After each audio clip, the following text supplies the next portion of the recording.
correct the perceived humiliations of the past and to secure what they see as China's rightful place in the world.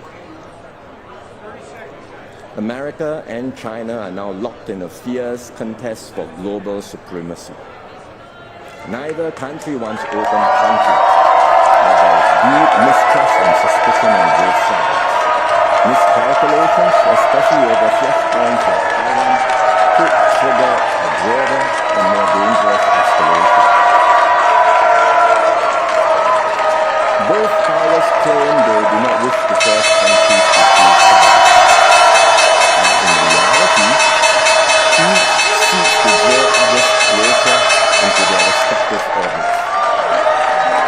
This rivalry is already reshaping our world and will continue to define the geopolitical landscape for years to come. So we are in the midst of a messy transition globally. To what? Nobody can tell. America is stepping back from its traditional role as the guarantor of order and the world's policeman. But neither China nor any other country is willing or able to fill the vacuum. So nations are turning inward, prioritizing their own narrow interests. The once rising tide of global cooperation that defined the past decades is giving way to one of growing competition and distrust. And as a result, the world is becoming more fragmented and disorderly. Amidst these geopolitical realities, countries everywhere are re-examining their strategic assumptions and recalibrating their policies. In Europe, many were surprised by America's ambiguity on security guarantees for Ukraine and NATO and its uneven treatment of allies and partners. There is palpable anxiety over reliance on US military support, and European countries are fundamentally rethinking their defense postures. France has raised the idea of extending its nuclear umbrella to other European partners, for example. Poland has expressed interest in acquiring access to nuclear weapons, and Germany's Bundestag has voted to exempt defense spending from its fiscal rules. These are not minor shifts. They reflect a deeper and more fundamental realization in Europe that the post-Cold War peace dividend is over, and Europe must now reinvest in its own defense and resilience. In Asia, these developments are being watched just as closely. Former Japanese Prime Minister Fumio Kishida once warned that Ukraine today may be East Asia tomorrow. That warning carries greater weight and urgency today. The abrupt recalibration in American support for Europe has prompted Asian countries to question the durability of America's commitment to the region. In his first trip to Asia, the US Secretary of Defense Pete Hegseth sought to reassure regional partners. He said, and I quote, "America first does not mean America alone," and that the US would prioritize and shift to Asia in a way that is unprecedented and establish the deterrence necessary to prevent war. Even so, countries will take steps to strengthen their own capabilities, just in case help does not arrive in time. They will remember that President Obama once declared that US was rebalancing towards Asia, but this stance was not sustained in subsequent US administrations.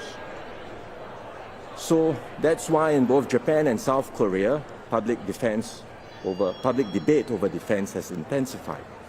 There are calls to bolster deterrence, including through enhanced missile and air defenses, and even discussions once considered taboo about acquiring nuclear weapons. What was once unthinkable is now openly contemplated. So all this marks a major psychological shift across the region. And if these trends persist,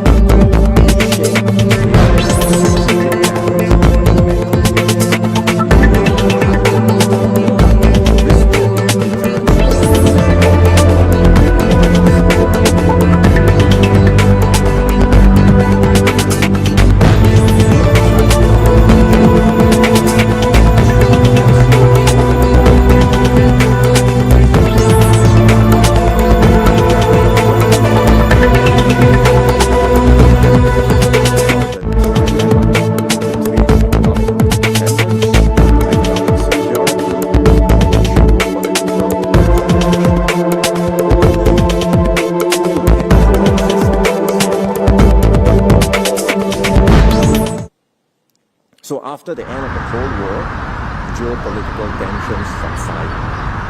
Hence, countries could embrace interdependence while maintaining a broad sense of economic security.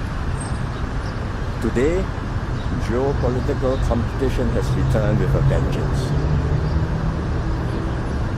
The major powers no longer feel economically secure, so something's got to give.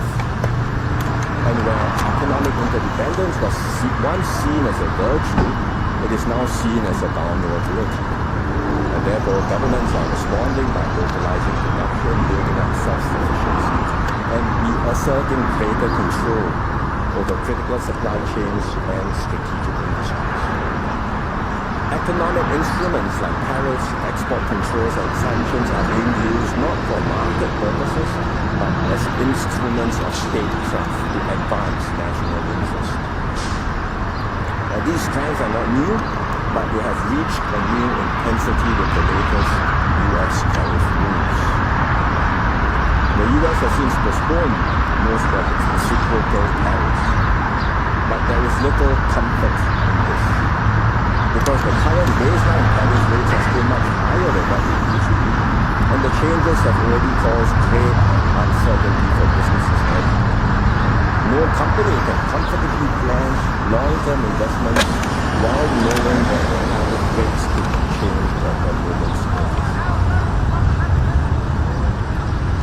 Moreover, the US and China are entering a full-blown tariff trade war. The US tariffs on Chinese goods are now 145%,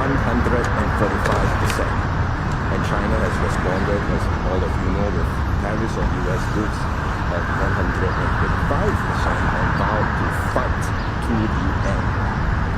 At these rates, trading between the two countries will just grind to a halt, and the pain will be felt not just by them, but by countries everywhere. For now, neither side wants to back down. There are no obvious off-ramps, nor easy paths to de-escalate. And the deterioration of trade ties will accelerate the decoupling of the two economies. What we are witnessing is the remaking of the global economy not as one integrated system, but increasingly as bifurcated ecosystems strengthening one another. And as economic ties fray, other aspects of the US-China relationship will come into strain. Trust will erode further. Tensions will rise across multiple domains. I've just shared what I think is sobering but a realistic assessment of our concerns happening globally. For a small, open economy like Singapore, these global developments are deeply worrying. Our prosperity has depended on a stable, rules-based global order and the free flow of trade, capital, people, and goods. As the old order frays, a new one will eventually emerge. It is likely to be more multipolar, less coordinated, and more contested. It will not be shaped by the grand designs of a single superpower, nor by a harmonious concord of all the major powers, but more by the actions and choices of many different players. And despite our limitations as a small state, we cannot afford to be a passive bystander in this evolving landscape. Instead, we must respond with agility and resolve and actively shape our own destiny. And Singapore today is not without agency. We are better resourced, more capable, more connected than we were in 1965. We have forged strong friendships around the world. The Singapore brand is well regarded, and we enjoy a deep reservoir of international goodwill. More importantly, we are not alone. There are many like-minded countries that share our commitment to an open, stable, and rules-based global system. So we can and we will deepen and expand our networks with them. And together, we can preserve the multilateral frameworks that matter and lay the groundwork now for a more stable global order that can emerge in the years ahead. And it's with that in mind that we will move forward on three key thrusts. First, we will contribute actively to the stewardship of the global commons. Because many of the world's most pressing challenges from AI, governance, and climate change to future pandemics require. And when we say we support international law and multilateralism, we are not just hoping for the best, we are actively working to make things happen. We understand that our interests as a small state are best protected when rules apply equally to all, and we take concrete steps to uphold these rules.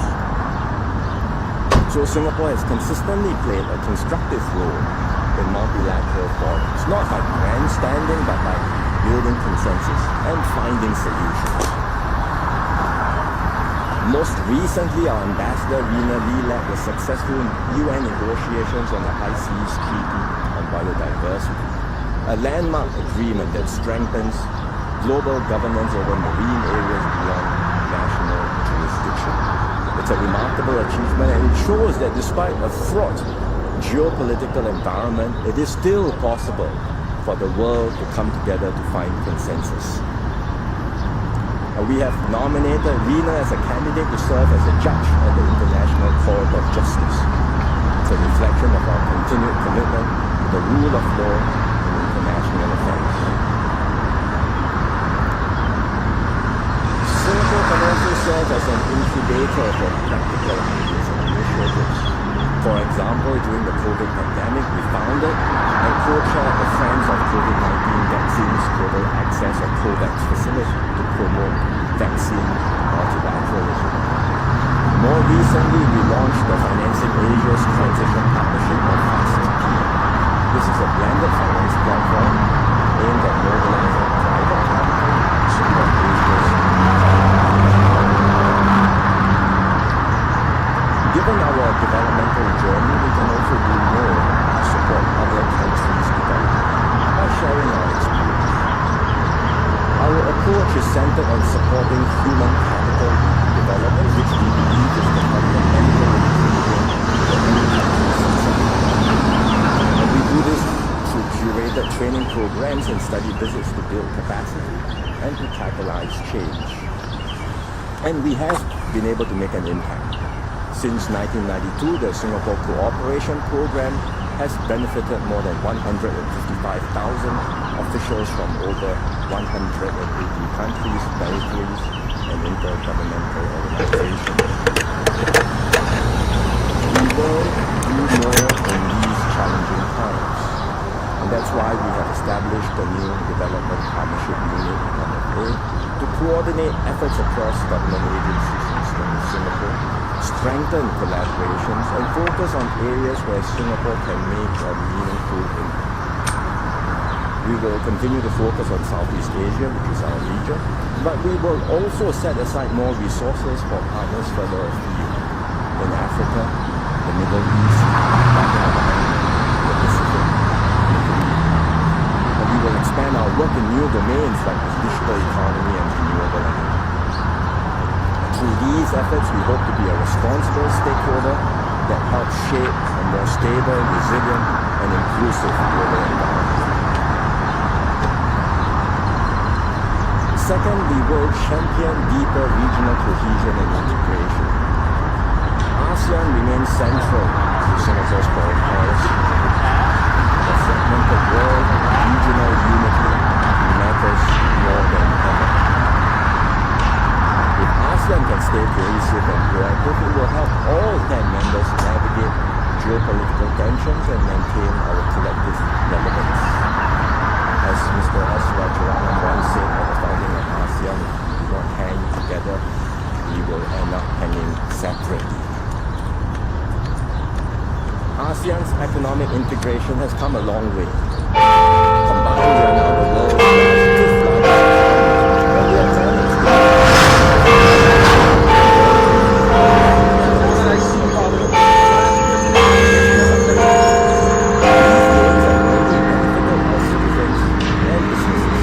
but we cannot and we should not stop here. We have to accept accelerate our integration efforts. We should aim for 100% tariff elimination across the region and boost intra-ASEAN trade. And we should further reduce non-tariff barriers to make it easier for businesses to operate across ASEAN. We should also conclude the ASEAN Digital Economy Framework Agreement and upgrade our FTAs with key partners like China, India, and the Republic of Korea. We should also accelerate the development of the ASEAN power grid by facilitating cross-border electricity trade. The grid will help our region to transition faster to clean energy, draw in new investments, create better jobs, and strengthen our collective energy security. Beyond our immediate neighborhood, ASEAN has over the decades built an open and inclusive regional architecture. Through forums like the East Asia Summit, we bring all the and become a stake in our indices.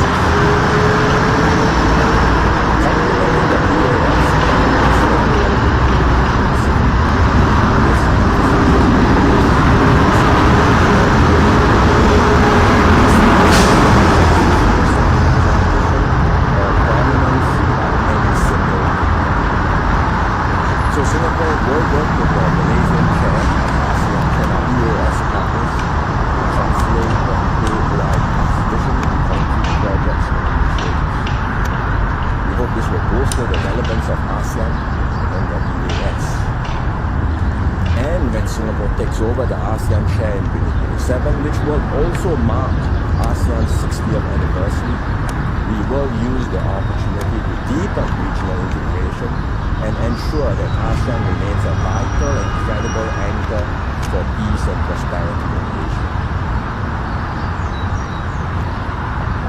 Thirdly, we will strengthen our global network of partnerships. In this increasingly multipolar world, we must develop more varied and deeper relations with multiple partners. Because the more connected we are, the more resilient we will be, and the better we can navigate uncertainty and withstand shocks. Economically, we are already plugged into major networks and frameworks, like the CPTPP, RCEP, and an extensive network of FTAs. These give us market access and insulation against rising protectionism. But we must go further to reinforce the multilateral trading system and preserve open flows of trade and investment. Over the past week, I've spoken with counterparts from Malaysia, Good. Hey, New Zealand. Are you Jackie? Nathan Eldred with AP. Okay, great. So Monsieur Ross is going to have availability. The world needs more cooperation, not less. And we must not retreat into protectionism or isolationism. I know you're getting a lot of questions. It's all good though. Is It's not all greater good. collaboration between the CPTPP and the EU. Housekeeping, come in, The housekeeping. UK is already in the CPTPP, and there are several economies keen to join as members. The CPTPP and the EU Abiel, combined come in, Abiel. represent around 30% of the world's GDP. A formal partnership between Abiel, the could two you entities please have the large can platform facilitate placed in the trade and Crypt investment Church? flows and help to uphold the key principles of the rules-based trading system. So, Monsieur Ross. Another idea is to strengthen the I'm just going to ASEAN-EU have strategic everybody partnership. interview him at The once. The EU like has been a gag. dialogue partner since 1977. It already has FTAs with Singapore and Vietnam, and is pursuing Yeah, as far as, trade relations we with wanna go other black ASEAN hunting. countries. Right. So Maybe a little bit of the collaboration between our trees regions and as well concrete as that kind projects of show can help the us make contrast progress of towards the Alright. eventual So goal where do you want to of an stand? We're ASEAN making this call EU right FTA. now. I'm thinking and unlock the potential you of our know, combined market in this kind of grassy over 1 billion area people. between these two streets. Believe so. Beyond economic partnerships, we are deepening. Well, getting him in the dome would be Yeah. really, No, we no, think no, would be really no, no. low, yeah. So it would mainly be New the Zealand, front, India, the sun, France, Germany, Yeah. Republic of and then Korea, the Saudi tree Arabia, the has UK, another and color in the Vietnam. background. My only We are thing reaching I'd out have to to new look at would frontiers be in the Middle sign, East, maybe Africa, right there. and Latin Yeah, I don't want America. that in there. Yeah. In the Middle Otherwise, East, in the this Gulf thing, countries are growing rapidly honestly, and otherwise, positioning like, in this themselves as area key right there, it's just geopolitical players in their own right. Oh, in that middle area, Yeah, that's awesome. no. Okay. We have a comprehensive partnership with the UAE, and we just upgraded our relations with Saudi Arabia to a strategic. Yeah, I want to definitely find a like spot where not all the media is not crossing any So we will do even not near just with the the Gulf countries, sign of the but Gulf, also other Middle that East. grass area. Sort of And we will step up efforts to develop closer ties with because that Africa would and be a Latin different America. angle. These regions are brimming with potential, but we have not fully engaged them due to distance or unfamiliarity. We now only have 2 diplomatic missions serving the entire continent of Africa, in Cairo and Everybody to only one